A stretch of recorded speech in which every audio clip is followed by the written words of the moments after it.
Ready for your fast, accurate, current weekly real estate update, no bias, no fluff? I provide this important news summary every week. Hang on to the end and I'll explain why you definitely should deeply care about this information. So let's get to it. If you're new to my channel, welcome. I bring you this market information each week so you can easily stay on top of what's really going on. So if you get any value from this video, please like, subscribe, and share this video to encourage me to keep doing it. And if you're a buyer or seller of real estate anywhere in the United States, reach out to me as I will work for free to help locate you an excellent realtor who can provide services that most realtors cannot provide. Watch my videos on Sell Faster for More and Cash for Homes to learn more. I'll link those videos at the end of this one. First, construction. Total construction spending was up a little bit, even though single-family residential spending is down.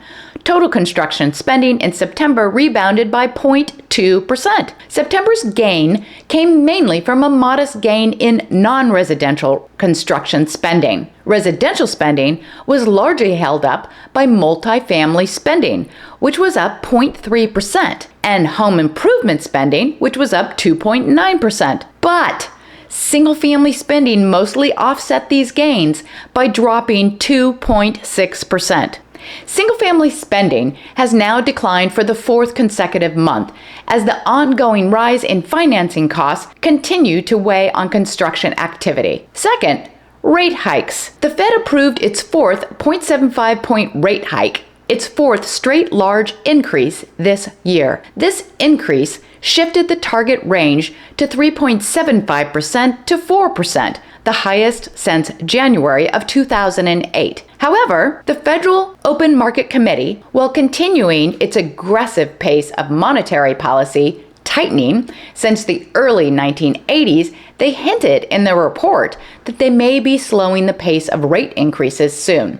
Make no mistake, there is little, if any, expectation that the rate hikes will completely stop anytime soon. It's just a slower pace of increases, which is dependent on the pace of inflation. Third, mortgage applications. Mortgage applications continue their downward trend for the sixth consecutive week, despite a slight drop in rates, essentially a drop from about 7.08% to 6.95%. Total mortgage applications dropped 0.5% and purchase applications decreased 1% from 1 week earlier and are now running 41% behind the same time last year. Meanwhile, refinance applications were up a small 0.2% from the week prior as rates dipped slightly. Rates are hovering around 7%, and with the Fed's latest rate hike and another one pending by the end of the year, rates are likely to remain elevated and keep many buyers sidelined. Fourth, employment. U.S. employment grew at the slowest pace since December 2020. According to the Non-Farm Payrolls Survey,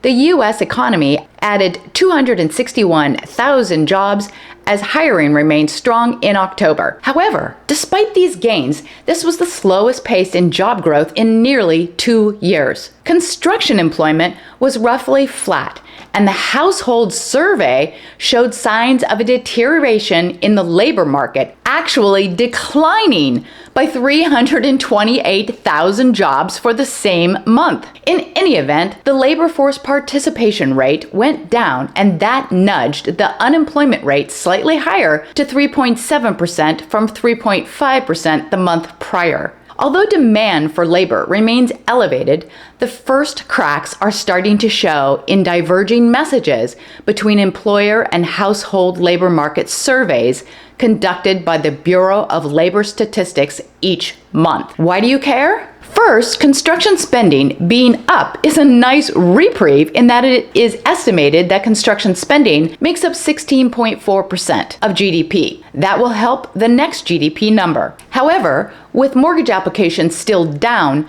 we can anticipate that overall construction spending will likely drop in the coming months as contractors continue to pivot to this new reality where buyers are no longer buying up their inventory at a quick pace. Second, with the Fed indicating that they may be slowing the pace of rate hikes, some people are likely to guess that the Fed may pivot soon and actually lower rates to help ease us out of any recession when it comes. Keep your eye on inflation. Lower rates won't be coming until the Fed is convinced we are on the course to reach their 2% target. Last, the slowing growth of employment and the household report both point to cracks in the labor market. If unemployment rises, that, combined with a negative GDP number, will convince everyone this time round that recession is here. And if you made it this far, please subscribe and hit the bell notifications.